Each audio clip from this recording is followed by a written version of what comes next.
স্বাগত নিউজ 24 সকাল 7টার সংবাদে আপনাদের সাথে আছি আমি তাবাসসুম আহমেদ। শুরুতে বাংলাদেশ নিউজিল্যান্ড টি-20 সিরিজ প্রসঙ্গ। 3 ম্যাচের টি-20 সিরিজের প্রথমটিতে হ্যামিল্টনে বাংলাদেশের বিপক্ষে টস জিতে ব্যাটিংয়ে নিউজিল্যান্ড। বাংলাদেশ দলে এসেছে আজ বড় কিছু পরিবর্তন। ইনজুরির জন্য দলে নেই নিয়মিত উইকেট কিপার মুশফিকুর রহিম। অন্যদিকে আন্তর্জাতিক টি-20তে অভিষেক হচ্ছে নাসুম আহমেদ ও শরীফুল ইসলামের। আইপিএলের জন্য নিউজিল্যান্ড দলেও এসেছে বড় রদবদল। খেলছেন না কেন Williamson, Tim Seifert, Mitchell Santner, Jimmy Neesham, Kyle Jamieson ও ট্রেন্ট বোল্টের মতো পারফর্মাররা। এদিকে মাহমুদুল্লাহ জানিয়েছেন টস জিতলে ফিল্ডিং নিতেন তিনি। দলের বড় অস্ত্র হিসেবে ব্যাটিংয়ে চিহ্নিত করেছেন বাংলাদেশ অধিনায়ক। Excellent first over for the debutant Naseem. Finn Allen about to face his first ball for New Zealand in international cricket.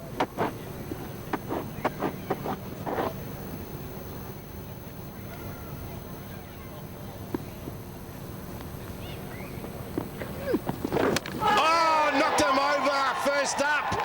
Naseem's gone straight through Allen. It's a horror start to an international debut. The right-hander on his way, successful. এবার অন্যান্য প্রসঙ্গ। দেশে corona সংক্রমণের ঊর্ধ্বগতিতে সবচেয়ে বড় সংকটের নাম এখন আইসিইউ। রাজধানীর নির্ধারিত 10টি সরকারি কোভিড ডেডিকেটেড হাসপাতালের 108টি আইসিইউ শয্যার মধ্যে খালি আছে মাত্র 5টি। বিশেষজ্ঞরা বলছেন বিজ্ঞান ভিত্তিক সমন্বয় না থাকায় সংক্রমণের এই ঊর্ধ্বগতি, সেই সাথে বাড়ছে মৃত্যুর মিছিল। রিশাদ হাসান জানাচ্ছেন বিস্তারিত। স্বাস্থ্য অধিদপ্তরের প্রাপ্ত তথ্য বিশ্লেষণ করলে দেখা যায় 17 মার্চ থেকে 27 মার্চ পর্যন্ত মাত্র 10 দিনে সারা দেশে করোনায় আক্রান্ত ছাড়িয়েছে 30,000। এই 10 দিনে আক্রান্ত হয়ে মৃতের সংখ্যাও ছাড়িয়েছে 250 জন। 7 মার্চ থেকে সংক্রমণের গ্রাফ উপরের দিকে উঠতে থাকলেও এর মধ্যেই সবচেয়ে বড় সংকটের নাম এখন আইসিইউ। রাজধানীর নির্ধারিত 10টি করোনা ডেডিকেটেড হাসপাতালের মোট 108টি আইসিইউ শয্যার 103টিতেই রোগী ভর্তি, খালি আছে মাত্র 5টি। জনস্বাস্থ্য বিশেষজ্ঞরা বলছেন সংক্রমণ নিয়ন্ত্রণের বাইরে চলে যাওয়ায় হাসপাতালের বেড ও আইসিইউ নিয়ে শুরু হয়েছে সাধারণ মানুষের হাহাকার। বৈজ্ঞানিক গ্যাপ রয়ে গেছে, সুতরাং আমাদের যে আজকে যে জায়গাটা এটা কোন ধরনেরটা এটা বাড়াচ্ছে সে বৈজ্ঞানিক বিশ্লেষণ আমাদের নাই, এবং বিশ্লেষণ নাই বলে আমাদের রেট বাড়তেছে এবং সেই জন্য চিকিৎসা ব্যবস্থাপনা প্রায় ভাঙ্গার কাছাকাছি আবার চলে আসছে। আইসিইউ নাই। ভ্যাকসিন কার্যক্রম চলমান থাকার পরেও চিকিৎসা বিজ্ঞান ভিত্তিক সমন্বয় না থাকায় নিয়ন্ত্রণে আনা যাচ্ছে না এই সংক্রমণ, বলছেন ভ্যাকসিন এক্সপার্ট রিভিউ কমিটির এই সদস্য। আমরা যারা শিক্ষিত মানুষ, আমরা যারা প্রিভিলেজ, আমরা ভালো উদাহরণ তৈরি করতে পারলাম না। দেশের যুব সম্প্রদায়, সমগ্র জাতিকে আসলে যে অংশ মুরব্বী, অভিভাবক শ্রেণী, বেশি বয়সের মানুষ, ঝুঁকিগ্রস্ত মানুষ, তাদেরকে ভ্যাকসিন কেন্দ্রে এনে ভ্যাকসিনেশন করাতে সাহায্যটা করতে পারলো না। এইগুলো মিলে আসলে এই ঊর্ধ্বগতি।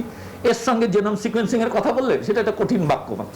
গত সপ্তাহের তুলনায় এই সপ্তাহে সংক্রমণ বেড়েছে 85.24%। স্বাস্থ্য অধিদপ্তর বলছে এভাবে সংক্রমণ বাড়তে থাকলে দেশের সার্বিক পরিস্থিতি যেতে পারে নিয়ন্ত্রণের বাইরে। রিশাদ হাসান, নিউজ 24, ঢাকা। বুধবার দক্ষিণখানে গুলি করে ব্যবসায়ীকে খুনের অভিযোগে গ্রেপ্তার জাপানি হান্নানের আরও এক সহযোগী গ্রেপ্তার করেছে পুলিশ। শনিবার দক্ষিণখান এলাকায় অভিযান চালিয়ে তাকে গ্রেপ্তার করা হয়। এদিকে এই হত্যায় গ্রেপ্তার 8 আসামির মধ্যে মালিক বাদে বাকিদের রিমান্ড শেষ হয়েছে। আজ তাদের আদালতে হাজির করা হবে। নাইমাল জিকোর প্রতিবেদন। 24 মার্চ সকালে বালু ফেলাকে কেন্দ্র করে নিজ বাসার সামনে প্রকাশ্যে আমিনুল ইসলাম হান্নান গুলি করে হত্যা করে আব্দুর রশিদকে। ঘটনার দিনই দক্ষিণখানের বাসা থেকে গ্রেফতার হন জাপানি হান্নান ও তার 6 সহযোগী। পরের রাতে গ্রেফতার করা হয় আরও একজনকে। এ ঘটনায় নিহতের পরিবার থানায় নামসহ 13 জন ও বাকি 7 জন অজ্ঞাতনামাকে আসামি করে মোট 20 জনের বিরুদ্ধে হত্যা মামলা দায়ের করে। তারই ধারাবাহিকতায় শনিবার রাজধানীর দক্ষিণখান এলাকায় অভিযান চালায় পুলিশ। গ্রেফতার করা হয় আরও একজনকে। এদিকে জাপানি হান্নান সম্পর্কে খোঁজ নিয়ে জানা যায় বঙ্গবন্ধু সৈনিক লীগের যুগ্ম সাধারণ সম্পাদক ও একটি মানবাধিকার সংগঠনের মহাসচিব পরিচয়ে বিভিন্ন টেলিভিশনের টক শোতে যান তিনি। বিভিন্ন বিশিষ্ট ব্যক্তিদের সাথে নিয়ে অটো পার্টস আমদানিকারক প্রতিষ্ঠান চালাতেন বলেও দাবি করে সে। তবে স্থানীয় জনপ্রতিনিধিরা বলছেন সেকেন্ড হ্যান্ড মোটরসাইকেল বিক্রি ও সিটি কর্পোরেশনের কাছ থেকে ইজারা নিয়ে পাবলিক টয়লেট চালাতো হান্নান। ও ইতিমধ্যে অনেক কুকুরকে গুলি করে দেখানো হয়েছে, আশেপাশের লোকেরা গুলি করতে পারি। অনেক লোকে পিস্তল উঁচিয়ে দেখাইছে যে সাবধান। অনেক লোককে অনেক এরকম থানায় একাধিক জিডিও আছে তার নামে। পুলিশ বলছে ব্যবসায়ী আব্দুর রশিদ হত্যার আগে 10 টাকা নিয়ে এক অটোরিকশা চালককে গুলি করেছিল হান্নান। এছাড়া এলাকার নাম পরিবর্তন নিয়েও বেশ কিছু অভিযোগ রয়েছে হান্নানের বিরুদ্ধে। এর আগে ওর বিরুদ্ধে যতগুলো অভিযোগ ছিল মোস্টলি সবগুলো ছিল এলাকার নামকরণ কেন্দ্রিক, যে এই এলাকাটার নাম ছিল আইনুসবাগ, কিন্তু ও চাচ্ছিল সেই এলাকার নাম পরিবর্তন করে চাঁদনগর দেওয়ার জন্য। মামলায় জ্ঞাত অজ্ঞাত 20 আসামির মধ্যে এখন পর্যন্ত ধরা পড়েছে মাত্র 9 জন। বাকিরা পলাতক থাকলেও খুব শিগগিরই তাদের আইনের আওতায় আনা হবে বলেও জানায় পুলিশ। নাইম আলচিকো, নিউজ 24, ঢাকা। রাজধানী জুড়ে ময়লা পরিষ্কারের নামে কোটি কোটি টাকার ব্যবসা ফেঁদে বসেছেন ক্ষমতাসীন দলের একদল নেতা। ঢাকা উত্তর সিটি কর্পোরেশনের 54টি ওয়ার্ড জুড়ে সমিতি তৈরি করে এসব করছেন তারা। দক্ষিণ সিটি কর্পোরেশন ময়লা পরিষ্কারের ওয়ার্ড ভিত্তিক ঠিকাদার নিয়োগ করলেও উত্তর সিটি কর্পোরেশন তা এখনো পারেনি। বিস্তারিত ফখরুল ইসলামের প্রতিবেদনে। সকালের আলো বাড়ার আগেই বাসাবাড়ির ময়লা আবর্জনা অপসারণে ব্যস্ত বর্জ্যকর্মীরা। নিকুঞ্জ ও উত্তরার এই চিত্র রাজধানী জুড়েই। কিন্তু এই কর্মীরা কি সিটি কর্পোরেশনের? সিটি কর্পোরেশনের লোক না, সিটি কর্পোরেশন তো আমরা টেন্ডার আনছি আর কি। আওয়ামী লীগ সিটি কর্পোরেশন তো আমরা দলীয়, আর আওয়ামী লীগের লোক তো দলীয়। তাদের আড়ালে কারা? আর এই সেবার পেছনের উদ্দেশ্য বাণিজ্য নয় তো? টোটাল আসে হচ্ছে 8.5 লাখ বা 9.5 লাখ এইরকম আর কি। আমার 250 টাকা করে আমরা এই ময়লা এবং নিরাপত্তার জন্য একটা চাঁদা মান্থলি দেয়। মূল কাজটা হলো সিটি কর্পোরেশন, আমরা অথরাইজ না, এটা হলো আমাদের ভলান্টিয়ার সার্ভিস। বাস্তবতা হচ্ছে সিটি কর্পোরেশনকে তোয়াক্কা না করে সমিতি গঠন করে নিজেরাই নির্ধারণ করছে ময়লার বিল। এসব সমিতি চালান স্থানীয় প্রভাবশালী রাজনৈতিক নেতারা। সরজমিনে দেখা যায় উত্তর সিটির 1 নম্বর ওয়ার্ডের 7টি সেক্টরে বাসাপ্রতি মাসিক ময়লার বিল 250, আর বাণিজ্যিক প্রতিষ্ঠান বাবদ নেওয়া হয় 1500 থেকে 3500 টাকা পর্যন্ত। সে হিসেবে এই ওয়ার্ডেই টাকা ওঠে মাসিক 80 লাখ থেকে 1.5 কোটি টাকা পর্যন্ত। এভাবে উত্তর সিটির 54টি ওয়ার্ডে টাকা উঠাচ্ছেন সমিতিগুলো, যার অর্ধেকও খরচ হয় না বর্জ্যকর্মীদের বেতনে। এতে সেবার আড়ালে চলছে কোটি কোটি টাকার বাণিজ্য। ময়লা তো আসলে সিটি কর্পোরেশন নিচ্ছে না, নিচ্ছে হলো কল্যাণ সমিতি বা তৃতীয় একটা সংগঠন। তারা ময়লাগুলো নিয়ে যায়, আর মান্থলি আমরা 250 থেকে 300 টাকা দিই। সব জায়গায় ট্যাক্স দিচ্ছি, নতুন ট্রেড লাইসেন্স করতেছি, সব কিছু করতেছি, তারপরে আমরা 250 টাকা করে মাসে এটা কেন দিই? উত্তর সিটি কর্পোরেশনের প্রধান নির্বাহী কর্মকর্তা দায়িত্বের বিষয়টি প্রথমে এড়িয়ে গেলেও পরে নিজেদের নিয়ন্ত্রণে আনার প্রতিশ্রুতি দেন। সিটি কর্পোরেশন তো আপনার সব কিছুর দায়িত্ব নেবে না। যেমন এই ময়লাটা আনার দায়িত্ব সিটি কর্পোরেশনের না। কোনোটাতে কাউন্সিলর, কোনোটাতে দলীয় লোকজন, কোনোটাতে এনজিও, কোনোটাতে মানে গ্রুপ, যারা আপনার ইয়ে করতেছে, যে মানববন্ধন করতেছে, ওনারাও তো এখানে টাকা ইনকাম করতেছে। এখানে সিটি কর্পোরেশনের কোনো ইনকাম নেই। এই জন্য সিটি কর্পোরেশন নীতিমালাটা চেঞ্জ করার একটা উদ্যোগ নিচ্ছে। দক্ষিণ সিটি কর্পোরেশন এলাকায় একই অবস্থা চললেও গেল বছরের অগাস্ট থেকে ওয়ার্ড ভিত্তিক ঠিকাদার নিয়োগের মাধ্যমে তা নিয়ন্ত্রণ করে আসছে কর্পোরেশন। ঢাকা দক্ষিণ সিটি কর্পোরেশন টেন্ডারের মাধ্যমে ঠিকাদারকে কাজ দিয়েছে। ঠিকাদার এই প্রতি বাসা থেকে নিবে 100 টাকা এবং দোকান থেকে নিবে 30 টাকা সর্বোচ্চ। এভাবেই কাজটা পরিচালনা হচ্ছে। তাই শিগগিরই উত্তর সিটির 54টি ওয়ার্ডের ময়লা বাণিজ্যের সিন্ডিকেট ভেঙে জনভোগান্তি নিরসনের দাবি সাধারণ বাসিন্দাদের। ফখরুল ইসলাম, নিউজ 24, ঢাকা। এবার নগদের সৌজন্যে 50 বছরের বাংলাদেশ বিজয় থেকে অর্জনে দেশি বিদেশি বিনিয়োগ আকর্ষণ এবং বিপুল কর্মসংস্থানের দ্বার খুলে দিয়েছে সারা দেশে নির্মিতব্য 100টি বিশেষ অর্থনৈতিক অঞ্চল। এর মধ্যে প্রতিবেশী ভারত থেকে শুরু করে যুক্তরাজ্য, চীন, জাপান, অস্ট্রেলিয়া, কানাডার মতো উন্নত দেশগুলো বিপুল অর্থ বিনিয়োগে আগ্রহ দেখিয়েছে বাংলাদেশে। অর্থনৈতিক অঞ্চল কর্তৃপক্ষ বেজা বলছে, অর্থনৈতিক অঞ্চলগুলো বাস্তবায়ন হলে দেশে অন্তত $40 বিলিয়ন উৎপাদন ও রপ্তানি আয় বাড়বে। বিস্তারিত জানাচ্ছেন বাবু কামরুজ্জামান। দেশে বিনিয়োগ খরা কাটিয়ে গতি পাবে শিল্পের চাকা, বাড়বে বৈচিত্র্যময় পণ্য রপ্তানি। এমন বহুমুখী স্বপ্ন ও সম্ভাবনার এক ভিন্ন উদ্যোগ বিশেষ অর্থনৈতিক অঞ্চল। 2030 সাল নাগাদ সারা দেশে 100টি বিশেষ অর্থনৈতিক অঞ্চল গড়ে তোলার মহাকর্মযজ্ঞ হাতে নিয়েছে সরকার। করোনা মহামারীতেও যা গতি হারায়নি। বাস্তবায়নকারী সংস্থা বেজার হিসাবে অর্থনৈতিক অঞ্চলগুলো পুরোপুরি বাস্তবায়ন হলে সরাসরি কর্মসংস্থান হবে প্রায় 20 লাখ লোকের। সব মিলে যেখানে 1 কোটি মানুষের কাজের সুযোগ তৈরি হবে। বেজার সবশেষ হিসাব বলছে করোনার 11 মাসে দেশি বিদেশি বিনিয়োগ এসেছে প্রায় $4 বিলিয়ন, যার বড় অংশই বঙ্গবন্ধু শিল্পনগরকে ঘিরে। এর বাইরেও প্রক্রিয়াধীন আছে আরও $2 বিলিয়ন বিনিয়োগ প্রস্তাব। বেজা বলছে এর সুফল হিসেবে প্রতি বছর অন্তত 20টি করে নতুন কারখানা উৎপাদনে আসবে।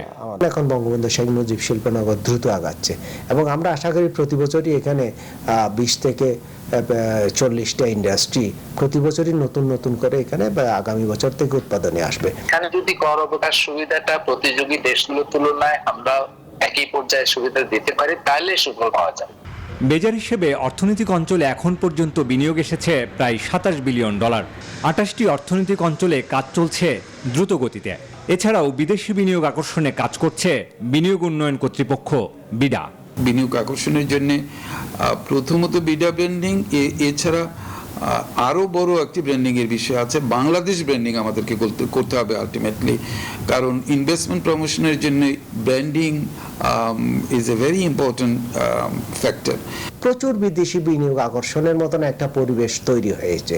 এখন আমাদের যেটা প্রয়োজন হবে সেটা হচ্ছে বিদেশি বিনিয়োগকারীদের চাহিদা পূরণ করতে পারি এবং দেশীয় বিনিয়োগকারীদের যে প্রত্যাশা সরকারি সংস্থার কাছ থেকে সেটা যাতে আমরা পূরণ করতে পারি।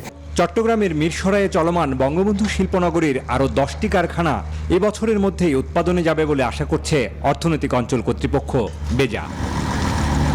বাবু কামরুজ্জামান, নিউজ 24, ঢাকা। রাজশাহীর কাটাখালীতে সড়ক দুর্ঘটনায় নিহতদের বেশিরভাগের বাড়ি রংপুরের পীরগঞ্জে। পুরো উপজেলা এখন শোকে আচ্ছন্ন। 3 পরিবারের 13 সদস্যের মর্মান্তিক মৃত্যু ছুঁয়ে গেছে প্রায় সবাইকে। স্বজনদের আহাজারি তৈরি করেছে হৃদয় বিদারক দৃশ্য। রেজাল করি মানিকের তথ্য ছবিতে দেখুন ডেস্ক রিপোর্ট। ঠিক একদিন আগেও এমন পরিবেশ ছিল না রংপুরের পীরগঞ্জের দারিকাপাড়া গ্রামের। এই গ্রাম শোকের এমন আবহাওয়া আর দেখেনি। একসাথে এত মৃত্যু কাঁদিয়েছে উপজেলার প্রায় সব মানুষকে। 3 পরিবারের বেশিরভাগ সদস্য একসঙ্গে নিহত। স্বজনদের আহাজারি তাই থামছেই না। আমার দুটো বোনই গেছে, আর আমার ওই বোন জামাই আর আমার 2 ভাগনা ভাগ্নি, অর্থাৎ আমার পরিবারের 5 জনই শেষ। এখন আমাকে ছাড়া দেখতে নেই ভাই, আমরা 2 ভাই। শোকে আচ্ছন্ন প্রতিবেশীরাও বলছেন কর্মক্ষম মানুষদের হারিয়ে পরিবারগুলো এখন দিশেহারা। এই পরিবারটা যে চলবে এখন কে চালাবে? ওই সুজন ছোট আর ভাইটা আছে, তাছাড়া তো আর কেউ নেই। শুক্রবার দুপুর 1:45টায় রংপুর থেকে রাজশাহী যাওয়ার পথে কাটাখালী থানার সামনে বাসের সঙ্গে সংঘর্ষ হয় মাইক্রোবাসের। এতে মাইক্রোবাসটির সিলিন্ডার বিস্ফোরিত হয়ে 13 যাত্রীর সবার মৃত্যু হয়। Desk report, news 24। নিউজ 24 সংবাদের এই পর্যায়ে নিচ্ছে বিরতি, আমাদের সঙ্গে থাকুন।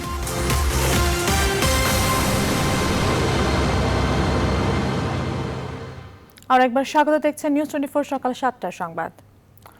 সংস্কারের অভাবে কুড়িগ্রামের নাগেশ্বরী উপজেলার বিভিন্ন ইউনিয়নে 3টি সেতুর বেহাল দশা।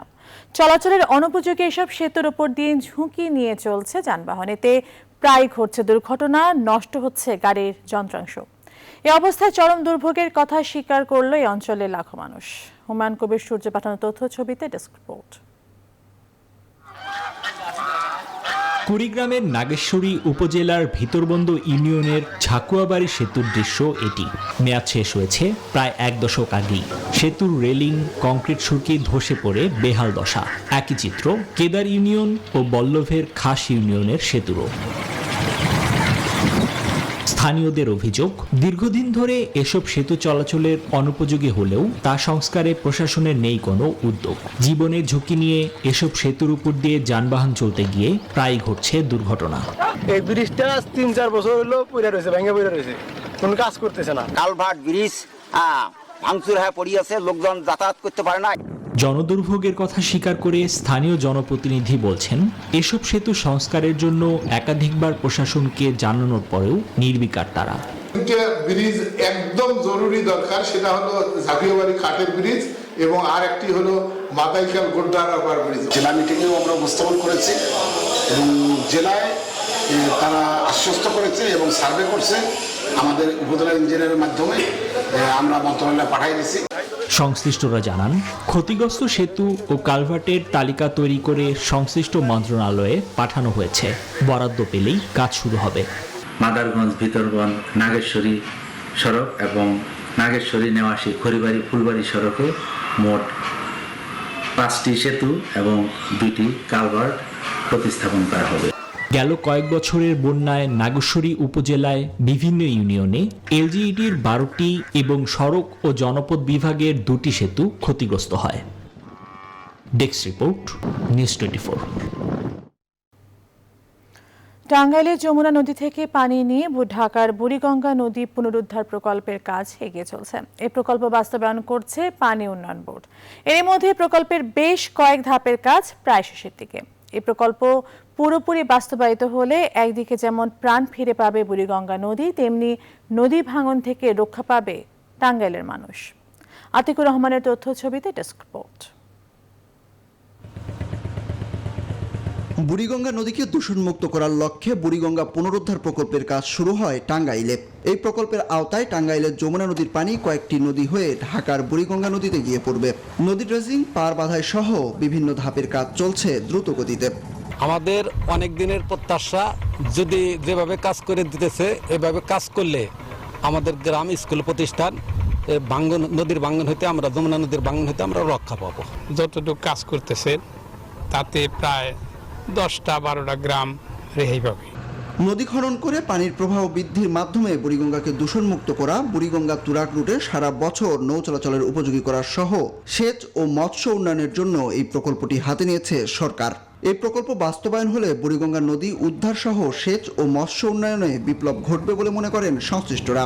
ওই কাজটি সম্পন্ন হওয়ার পরে নদীর তীর সংলগ্ন এলাকাবাসী এবং তার যে পারিপার্শ্বিক বাস্তু পুনঃসংস্থান থেকে শুরু করে পরিবেশ ও পরিবেশের উন্নয়ন হবে এবং নদী ভাঙ্গন, তারপরে অল্প বৃষ্টিতে জলাবদ্ধতা বা অতি বন্যা থেকে পরিত্রাণ পাওয়া যাবে।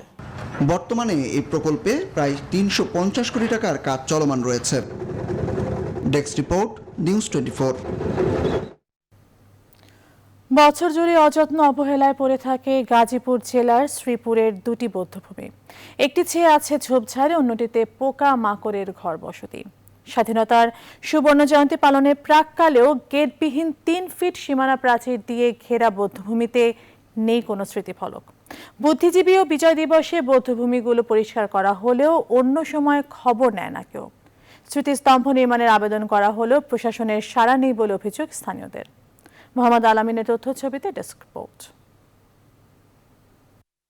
স্থানীয় মুক্তিযোদ্ধাদের ভাষ্য, গাজীপুরের শ্রীপুর ছিল পাক হানাদারদের প্রধান ঘাঁটি। স্থানীয় রাজাকারদের সহায়তায় নিরীহ নারী পুরুষ ও মুক্তিযোদ্ধা পরিবারের সদস্যদের ধরে এনে ক্যাম্পে বর্বর নির্যাতন চালিয়ে হত্যা করত হানাদার বাহিনী।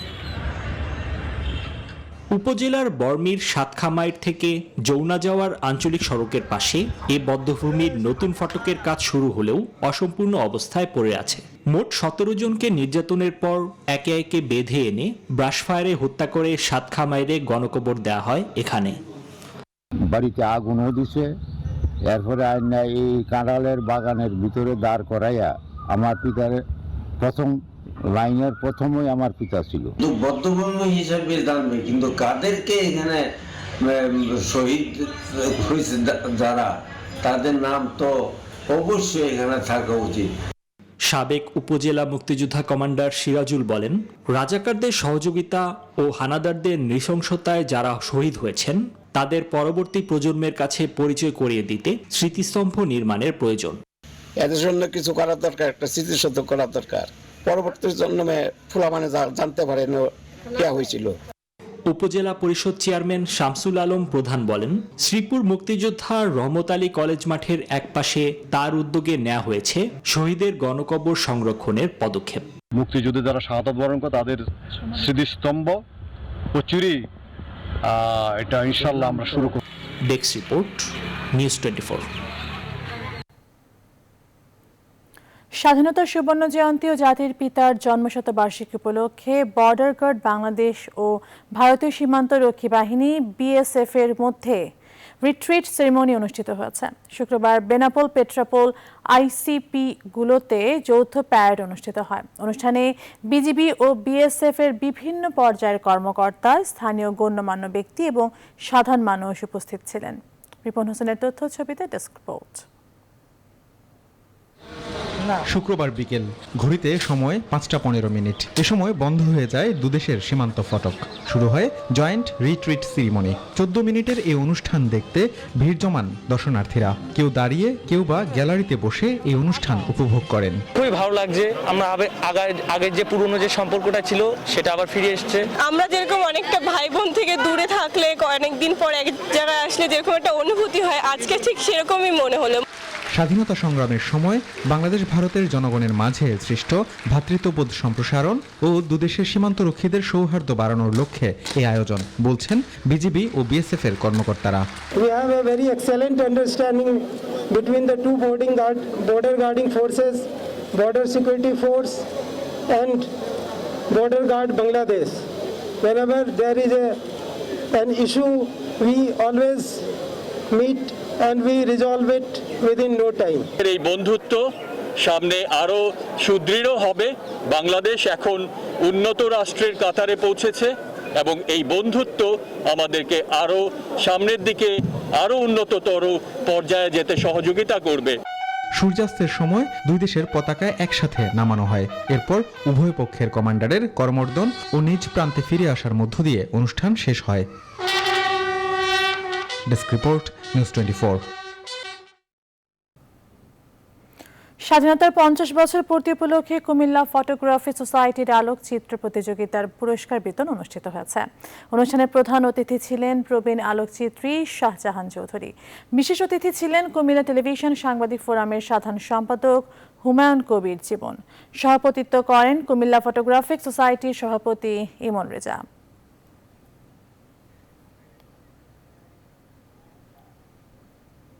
সংবাদের সময় হলো আরেকটি বিরতি, ফিরছি খুব শীঘ্রই।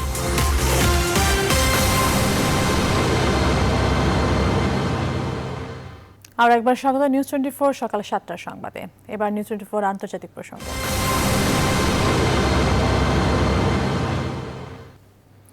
ভয়াবহ এক রক্তাক্ত দিন পার করল মিয়ানমারবাসী। সশস্ত্র বাহিনী দিবসে বিক্ষোভকারীদের ওপর নির্বিচারে গুলি চালিয়ে অন্তত 114 জনের মৃত্যুর ফলে দিনটিকে সেনাবাহিনীর লজ্জার দিবস বলে আখ্যায়িত করা হচ্ছে সর্বস্তরে।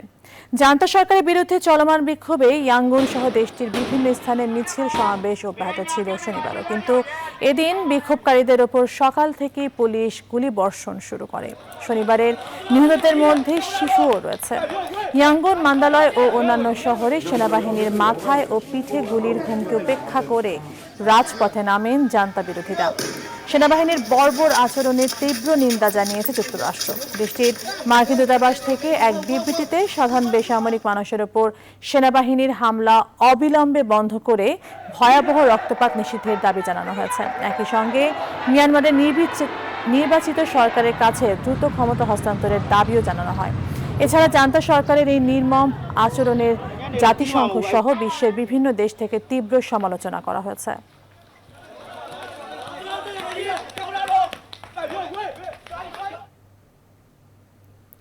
তুমুল উত্তেজনার মধ্যে ভারতের বিধানসভার প্রথম দফার ভোট গ্রহণ শেষ হয়েছে। নির্বাচন কমিশন বলছে বিচ্ছিন্ন কিছু ঘটনা ছাড়া শান্তিপূর্ণ হয়েছে ভোট, যদিও রাজ্যের 5 জেলা থেকেই সহিংসতার খবর পাওয়া গেছে। নন্দীগ্রামের সাউথখালী মনসাবাজারে বোমাবাজিতে আহত হয়েছেন এক নারী। বিজেপির বিরুদ্ধে বোমাবাজির অভিযোগ করেছে তৃণমূল। বিস্তারিত জানাচ্ছেন চন্দ্রানী চন্দ্রা। শনিবার সকালে বিধানসভা নির্বাচনে ইভিএম এর কারচুপি অভিযোগ নিয়ে পুরুলিয়া শহরের 127 নম্বর বুথের বাইরে তৃণমূল ও বিজেপি কর্মীদের ধাক্কাধাক্কি বেঁধে যায়। তৃণমূলের অভিযোগ ইভিএম কারচুপি করা হয়েছে, যার ফলে জোড়াফুল বোতাম টিপলেই ভোট যাচ্ছে পদ্মে। এছাড়া প্রতি 2টি ভোটের একটি বিজেপিতে যাচ্ছে, 36টি মেশিন খারাপ রয়েছে। এই সময় বিজেপি কর্মীকে প্রকাশ্যে গুলি মারারও হুমকি দিলেন পুরুলিয়ার তৃণমূল প্রার্থী। হারের ভয়ে ভোট বানচাল করা চক্রান্ত করছে তৃণমূল, এমনটাই দাবি তুলেছে বিজেপি। ইভিএম এর কারচুপির অভিযোগ অস্বীকার করেছেন প্রিজাইডিং অফিসার। তৃণমূল প্রার্থীর হুমকি দেওয়ার ঘটনায় জেলা প্রশাসনের কাছে রিপোর্ট চেয়ে পাঠিয়েছে নির্বাচন কমিশন। একাধিক জায়গায় তৃণমূল কর্মীদের অভিযোগের প্রেক্ষিতে বিজেপি দিলীপ ঘোষ জানান, মানুষ স্বতঃস্ফূর্তভাবে বাইরে বেরিয়ে এসে ভোট দিচ্ছে। নন্দীগ্রামের সাউথখালী মনসা বাজারের বোমাবাজিতে আহত হয়েছেন এক নারী। বিজেপির বিরুদ্ধে বোমাবাজির অভিযোগ তুলেছে তৃণমূল। পুলিশকে ঘিরে রেখে বিক্ষোভ করেছে গ্রামবাসী। তাই আমি সবার খবর রাখছি বলেই এক ফোন রেকর্ডিংকে ঘিরে প্রবল চাঞ্চল্য তৈরি হয়েছে রাজ্য রাজনীতিতে। বিজেপি জেলা কমিটির সহ সভাপতি প্রলয় পালকে সরাসরি ফোন করে নন্দীগ্রামে ভোটে সাহায্য করার আবেদন করেছেন মমতা বন্দ্যোপাধ্যায়। বিষয়টি নিয়ে কটাক্ষ করছেন বিজেপি নেতারা। খেলা হবে, এবারে নির্বাচনে খেলা হবে স্লোগানে মেতেছে গোটা রাজ্য সহ আসাম। প্রত্যেক দলই নিজের প্রচারণে ব্যবহার করছে স্লোগানটি। পশ্চিমবঙ্গে 8 দফায় ভোট শেষ হবে 29 এপ্রিল। চন্দানী চন্দ্রা, নিউজ 24। টিকাদান কর্মসূচির মধ্যে বিশ্বে অব্যাহত রয়েছে কোভিড-19 সংক্রমণ আর মৃত্যু। 24 ঘন্টায় বিশ্বে করোনা আক্রান্ত হয়েছে 6,30,000-এর বেশি মানুষ, আর মৃত্যু হয়েছে 11,500 শতাধিক। এ নিয়ে বিশ্বে মোট শনাক্তের সংখ্যা ছাড়ালো 12,67,00,000 আর 27,79,000 ছাড়িয়ে গেল মোট প্রাণহানির সংখ্যা। 24 ঘন্টায় শুধু ব্রাজিলে মৃত্যু হয়েছে 3,600 জনের, আর যুক্তরাষ্ট্রে 1,280 জনের। ভারতেও করোনা ভাইরাসের সংক্রমণ বাড়ছে। এই পরিস্থিতিতে সংক্রমণের লাগাম টানতে মহারাষ্ট্র জুড়ে রাতে কারফিউ জারি করেছে রাজ্য সরকার। এদিকে বিশ্ব স্বাস্থ্য সংস্থা বলছে বিশ্বের 36টি দেশ 1 ডোজ করোনার টিকাও পায়নি, যাদের সহায়তা দিচ্ছে তারা। এছাড়া ওষুধ প্রস্তুতকারী কোম্পানিগুলোর কাছ থেকে বিশ্বের দরিদ্রতর দেশগুলোর জন্য 1 কোটি ডোজ ভ্যাকসিন চেয়েছে সংস্থাটি।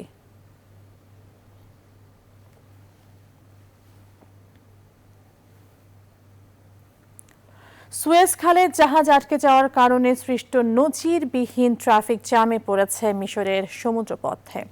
এর প্রভাবে প্রতি ঘন্টায় প্রায় $40 কোটি ক্ষতির সম্মুখীন হচ্ছে মিশর।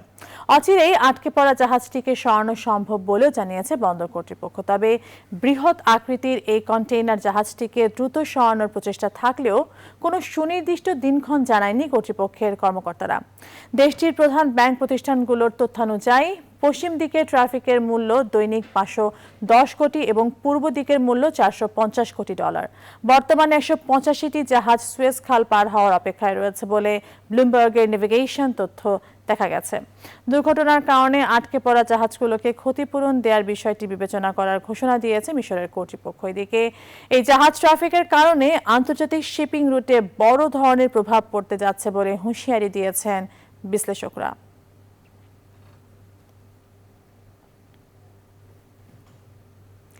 পানির উপর নৌকা চালানো যেমন মজা আর সহজ, বরফের উপর কিন্তু বিষয়টা তত সহজ নয়। আইস স্কেটিং করার মতো ভারসাম্য বজায় রেখে বরফের ওপর দিয়ে নৌকা চালানোর মতো একটি কঠিন প্রতিযোগিতা প্রতি বছর আয়োজিত হয় সাইবেরিয়াতে। শীতে বরফে জমে যাওয়া বৈকাল হ্রদে নৌকা প্রতিযোগিতা নিয়ে আরো জানাচ্ছেন মাসুদ রানা। প্রাচীন আর গভীরতম সুপেয় পানির হ্রদ বৈকাল, যা শীতকালে প্রবল ঠান্ডায় বরফে জমে যায়। তবে এই বরফের সৌন্দর্য দেখার পাশাপাশি আয়োজন করা হয় বরফের উপর নৌকা চালানো প্রতিযোগিতা। এখানকার এই বরফ সত্যি ভিন্ন রকম। বরফের উপর দিয়ে এই ছোট্ট ইয়টগুলো চালানো খুবই রোমাঞ্চকর, তবে এর ভয়াবহতাও কম নয়। যে কোনো সময় এটি প্রাণঘাতী হতে পারে।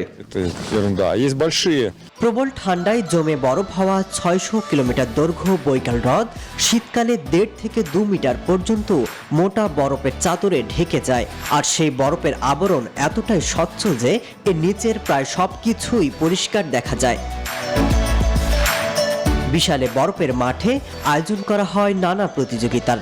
গেল কয়েক দশক ধরে এখানে আয়োজন হচ্ছে এমন নৌকা প্রতিযোগিতা। এ বছরের প্রতিযোগিতায় অংশ নিয়েছে জার্মানি, সুইজারল্যান্ড, পোল্যান্ড থেকে আগত প্রতিযোগীরা। মাসুদ রানা, নিউজ 24। নিউজ 24 সকাল 7টার সংবাদে নিচ্ছে আরেকটি বিরতি, ফিরছি খুব শীঘ্রই।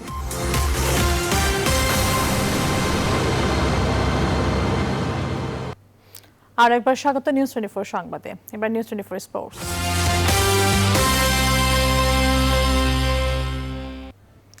ত্রিদেশীয় ফুটবল টুর্নামেন্টে নিজেদের দ্বিতীয় ম্যাচে নেপালের সাথে গোল শূন্য ড্র করেছে বাংলাদেশ। আর এর মধ্য দিয়ে 4 পয়েন্ট নিয়ে টেবিলের শীর্ষে থেকে ফাইনালে নাম লিখিয়েছে লাল সবুজরা। প্রথম ম্যাচের দলে বেশ কিছু পরিবর্তন এনে কাল দল সাজান জেমিটে। এদিকে 2 পয়েন্ট নিয়ে বাংলাদেশের প্রতিপক্ষ হিসেবে কিরগিজস্তানকে টপকে ফাইনালে উঠে এসেছে স্বাগতিকরা। নেপাল থেকে বিস্তারিত জানাচ্ছেন মাহফুজুল ইসলাম। প্রথম ম্যাচের শুরুর একাদশের সব ফুটবলারকে বিশ্রামে রেখে এদিন দল সাজান কোচ জেমিটে। এদিন অভিষেক হয় 2 ফুটবলারের। বিগ ট্রেইলার এবং ম্যাচের শুরু থেকে আক্রমণাত্মক স্বাগতিক নেপাল। বারেবার নেপালের আক্রমণ ভাগ হানা দিয়েছে বাংলার রক্ষণ ভাগে। বল দখলের লড়াইয়ে পিছিয়ে থাকলেও প্রথমার্ধে ছেড়ে কথা বলেনি বাংলাদেশ। বিল্ড আপ ফুটবলের চেষ্টায় জামালরা বেশ কয়েকবার কাঁপিয়েছে নেপালের রক্ষণ ভাগ। ম্যাচের 37 মিনিটে জামালের নেওয়া ফ্রি কিক থেকে বক্সের ভেতর বড় সুযোগ মিস করেন মেহেদী। 40 মিনিটে প্রতিপক্ষের বক্সের বাইরে আবারও ফ্রি কিক পায় বাংলাদেশ। জামালের নেওয়া শট নেপালের ক্রসবার ঘেঁষে বাইরে চলে যায়। গোলশূন্যভাবে শেষ হয় প্রথমার্ধ।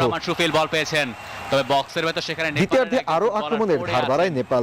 ম্যাচের 57 মিনিটে জামালকে উঠিয়ে নিলে মাঝ মাঠের বল দখলের লড়াইয়ে আরো পিছিয়ে পড়ে জেমিটের শিষ্যরা। দ্বিতীয়ার্ধে আরো বেশি আক্রমণাত্মক নেপালের ফরওয়ার্ড লাইনকে অবশ্য ভালোই সামলেছেন ইয়াসিন বাদশারা। শেষে আর গোল না হলে 1 পয়েন্ট নিয়ে টুর্নামেন্টের ফাইনাল নিশ্চিত করে নেপাল। তারা একদম জান লাগিয়ে প্রেস করে পরখ করে নেওয়ার টুর্নামেন্টে শুধুমাত্র অভিজ্ঞ গোলকিপার আশরাফুল রানা ছাড়া বাকি সবাইকেই যাচাই বাছাই করেছেন কোচ জেমিটে। 29 মার্চ নেপাল ও বাংলাদেশের মধ্যে হবে ত্রিদেশীয় ফুটবল সিরিজের ফাইনাল ম্যাচ। পাস অ্যাকুরেসি কিংবা বল দখলের লড়াই সবকিছুতেই নেপালের বিপক্ষে এই ম্যাচে পিছিয়ে ছিল বাংলাদেশ। তবে কোচ জেমিটের সবচেয়ে বড় দুশ্চিন্তার নাম হতে পারে ফরওয়ার্ড লাইনের গোল না পাওয়া এবং প্রতিপক্ষের ডিফেন্ডারদের উপর কোনো প্রকার প্রভাব বিস্তার করতে না পারা। নেপালের কাঠমান্ডুর দশরথ স্টেডিয়াম থেকে মাহফুজুল ইসলাম, নিউজ 24। জমকালো আয়োজনে অনুষ্ঠিত হয়ে গেল বসুন্ধরা গ্রুপ সেক্টরে 3 ম্যাচ সিরিজের আন্তঃবিভাগীয় ক্রিকেট টুর্নামেন্ট। ফাইনালে বসুন্ধরা এলপি গ্যাসকে 90 রানে হারিয়েছে বসুন্ধরা ফুড অ্যান্ড বেভারেজ। টুর্নামেন্টের সমাপনী দিনে প্রধান অতিথি হিসেবে মাঠে উপস্থিত ছিলেন বসুন্ধরা গ্রুপের চেয়ারম্যান আহমেদ আকবর সোবহান। বিশেষ অতিথি ছিলেন ভাইস চেয়ারম্যান সাফিয়াত সোবহান। ফাইনালের বিস্তারিত জানাচ্ছেন পার্থ বণিক। কর্মব্যস্তময় তাদের জীবন, ঘড়ির কাঁটার সাথে পাল্লা দিয়ে সেরা হবার দুরন্ত প্রতিযোগিতা তাদের। কলমের প্রতিটি আঁচড়ে ফুটে ওঠে মেধার স্বাক্ষর। তাদের চোখেই প্রতিষ্ঠান দেখে সফলতার স্বপ্ন।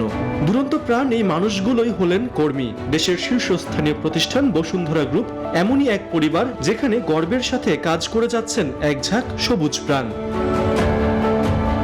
কাজের ফাঁকে কর্মী নিয়ে বিভিন্ন উৎসবে মেতে ওঠার জন্য বসুন্ধরার সুনাম বহু পুরনো। এবার তারই সংযোজন বসুন্ধরা গ্রুপ সেক্টর এ আন্তঃবিভাগীয় ক্রিকেট টুর্নামেন্ট। এতে অংশ নেয় বসুন্ধরা এলপি গ্যাস ও Bashundhara food and beverage. 3 match সিরিজের শেষটিতে শনিবার মাঠে নেমেছিল এই 2 দল। খেলার পাশাপাশি এদিন পরিবার নিয়ে আয়োজন উপভোগ করেন বসুন্ধরা গ্রুপের কর্মকর্তা ও কর্মচারীরা। শিশুরাও মেতে ওঠেন আপন খেয়ালে। খেলা চলাকালীন মাঠে উপস্থিত হয়ে মুহূর্তটিকে রঙিন করে তোলেন প্রতিষ্ঠানের চেয়ারম্যান আহমেদ আকবর সোবহান। পাশাপাশি এদিন শুরু থেকে শেষ পর্যন্ত অংশ নেওয়া 2 দলকে উৎসাহ জুগিয়ে গেছেন বসুন্ধরা গ্রুপের ভাইস চেয়ারম্যান সাফিয়াত সোবহান সানভীর। ম্যাচে অংশগ্রহণকারী 2 দলের অধিনায়ক জানিয়েছেন, ব্যতিক্রমী এমন টুর্নামেন্ট সামনের দিনগুলোয় কর্মক্ষেত্রে দিবে বাড়তি উদ্দীপনা। এই খেলা আসলে আমাদের সত্যিকার অর্থে একটা বিরাট পাওয়া। বেসিক্যালি আমার মনে হয় যে we back to our young age. শিরোপা নির্ধারণী ফাইনাল এই ম্যাচে বসুন্ধরা এলপি গ্যাসকে 90 রানে হারিয়ে শিরোপা জিতে নিয়েছে বসুন্ধরা ফুড অ্যান্ড বেভারেজ। আগামী দিনগুলোতে এমন আয়োজন অব্যাহত থাকবে আশাবাদ ব্যক্ত করেছেন অংশগ্রহণকারীরা। পার্থ বণিক, নিউজ 24, ঢাকা। নিউজ 24 সকাল 7টার সংবাদ এখন এ পর্যন্তই। এতক্ষণ সাথে থাকার জন্য ধন্যবাদ সবাইকে।